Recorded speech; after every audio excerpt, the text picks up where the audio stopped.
If you're pregnant, maybe you've seen some kind of bulging down the center of your abdomen when you get out of bed, or maybe during a core workout. In this video, I'm going to go over Diastasis Recti and 4 ways to protect your core. I'm Annabelle Carney, and I love helping mamas have a better birth experience. So if you're new to my channel, thank you so much for stopping by, and don't forget to hit that subscribe button and ding that little bell down below.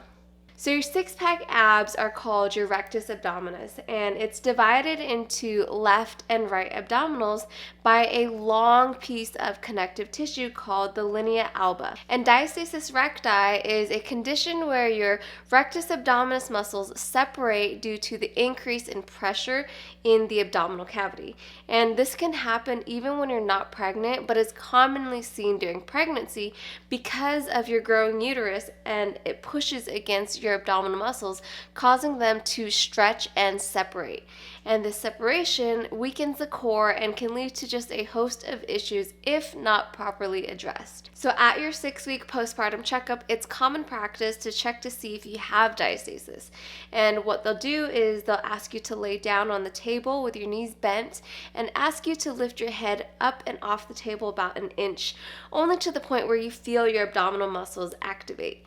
And starting below the belly button, working their way up towards your breastbone, your provider will place their fingers on your belly as you hold up your head, checking for any degree of separation.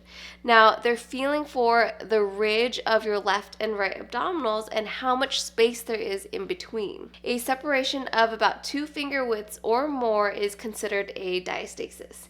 And during pregnancy, you can also do this test yourself while laying on the bed or the floor just to get a baseline of where you are. Now, I want you to remember that some degree of separation is absolutely normal, especially in the 3rd trimester, so don't stress if you find that you have some kind of separation. Newer research has revealed that the depth of separation can actually be more a telling indicator of diastasis severity than the width of separation. Additionally, torso length plays a role in the risk for diastasis.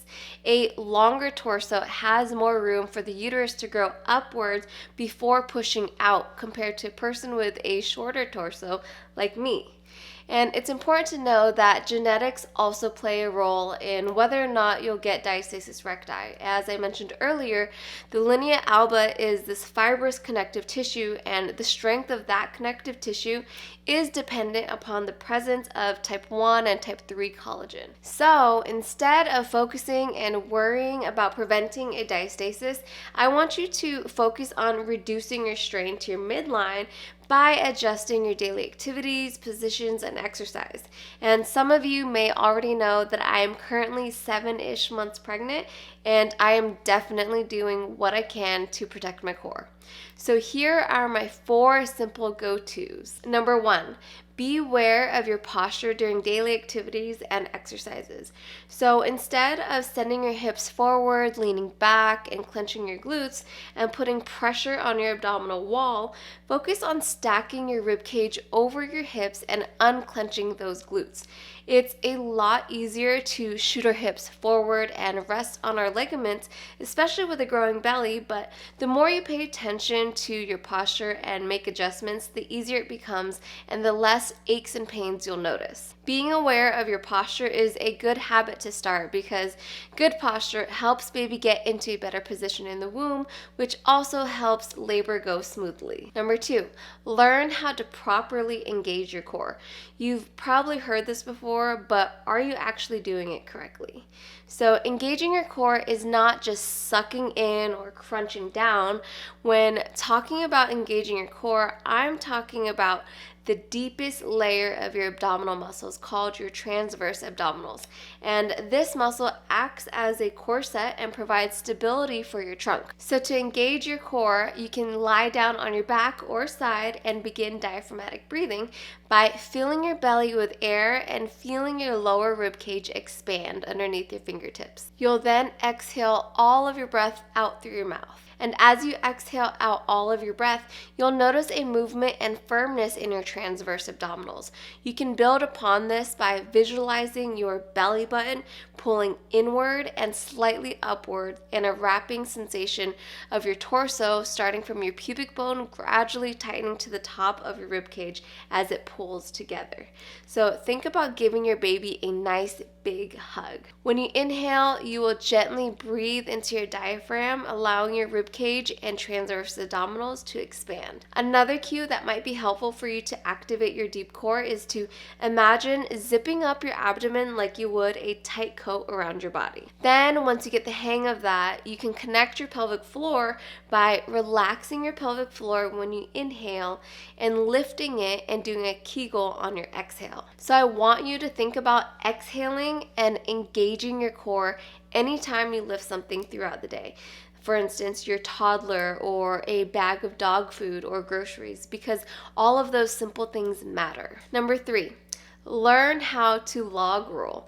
Log rolling should be done when getting in and out of bed or anytime you're going from lying on your back to sitting up and vice versa. So instead of trying to do a straight sit up to get up and down, get up from a side lying position and roll to reduce that intra-abdominal pressure and strain on your pelvis and abdomen. So to do this, you'll bend your knees, roll onto your side, and swing your legs off the edge of the bed, at the same time pushing yourself up with your arms. Number 4, adjust or remove any exercises or positions that place excess forward pressure on your abdomen. So if you see any coning or doming, it's not the end of the world, but we want to be mindful of repeating that strain to the midline over and over again. And this tends to happen when the pressure within our core canister exceeds our ability to manage it. And sometimes you might see this during pull-ups, pressing overhead, squats, or even push-ups. So if you're unable to manage that coning after making changes to your breathing pattern, the position, or even regressing the movement, then it may be beyond your current capabilities, and that's okay. You'll see that exercise again when you're postpartum. Something I don't recommend doing is skipping core exercises altogether while you're pregnant, because there's so much more to core strengthening than crunches and sit-ups. The most important step is to understand how to activate your deep core. So go back to tip number 2 if you're still unsure. So here are 4 core exercises that you can do without equipment that's good for any fitness level. Starting with bear hold lifts. You can lift for repetitions or lift and hold for a few seconds. So with this, you'll get into a tabletop position with a neutral pelvis, then exhale as you lift your knees off the floor and hold. You can progress this exercise by doing alternating shoulder taps or adding a small Pilates ball between your knees and squeezing as you lift up, making sure that your hips stay as steady as possible, as if you had a glass of water on your low back and you're trying not to spill it all over the place. Another great exercise is bird dogs. For this, you'll get into the tabletop position once again and slowly straighten out the opposite arm and leg and pause for 3 to 5 seconds, then switch. You can add ankle weights or a light band if you want a little bit more of a challenge. Next up, we have side plank taps. Again, you can lift for repetition or lift and hold for time. And don't forget to do the other side. So exhale as you lift your hips up, making sure that your shoulder is in line with your elbow, hips are stacked, and knees are in line with your hips.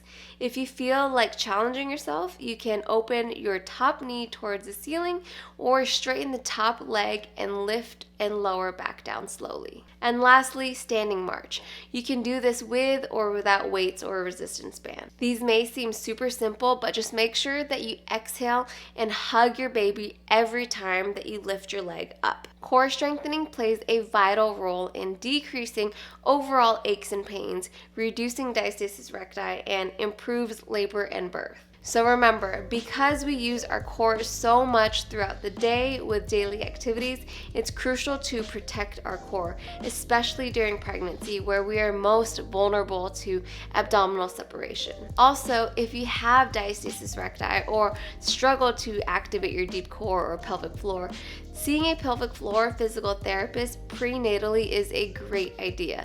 And if you don't see one prenatally, it's not too late because you can always see one postpartum. If you found this information helpful, please give this video a thumbs up and subscribe to my channel. And as always, leave any questions or comments down below.